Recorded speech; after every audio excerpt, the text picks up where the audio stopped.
Go nature ఫార్మ్స్కి స్వాగతం. ఈరోజు మీతో ఒక మంచి అద్భుతమైన విషయాన్ని చెప్పాలనుకుంటున్నాను. అదేంటో కాదు, తిప్పతీగ.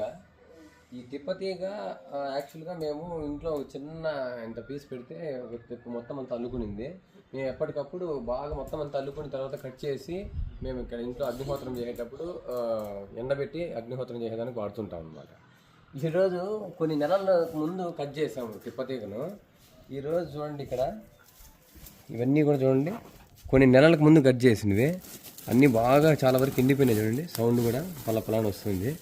ఈ ఎండిపోయిన వాటిలో నుంచి అక్కడక్కడ ఇప్పుడు గమనిస్తే చూడండి, కొన్ని నెలలు అయింది, వీటిలో నుంచి మళ్ళీ మొలక వస్తుంది. చూడండి, అంటే కొన్ని నెలల పాటు మనం చాలా వాటికి చూడండి, కొన్ని నెలలు అయినప్పటికీ కూడా మళ్ళీ వాటిలోనే ప్రాణశక్తి ఉందంటే ఇది ఒక నిజంగానే సంజీవిని.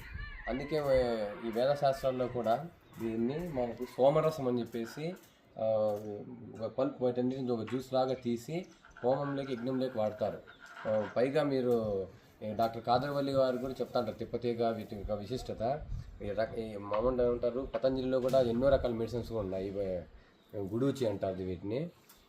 ఫీవర్స్ కానివ్వండి, షుగర్ కంట్రోల్ కానివ్వండి, ఇంకా మల్టిపుల్గా అసలు ఈ తీగను వాడతారు. తిప్పతీగను ఎంత ప్రాణశక్తి ఉంది అని చెప్పడానికి ఇది ఒక అసలు అద్భుతమైన ఉదాహరణ. కొన్ని నెలలు అయిందండి, దాదాపు మేబీ నాకు తెలిసింది ఒక 3 నుంచి 4 నెలలు అయింటుంది, పైన ఉంటుంది. ఇప్పుడు ఇంకా ఇంత ప్రాణం ఉందంటే నిజంగా సూపర్, అసలు అద్భుతం. కాబట్టి ఇలాంటి మన చుట్టూ ఉన్నాయి, వీటన్నిటిని మీరు సరైన పద్ధతిలో వినియోగించుకోవాలి.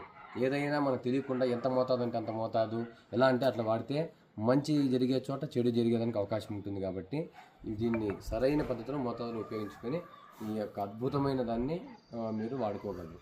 Thank you.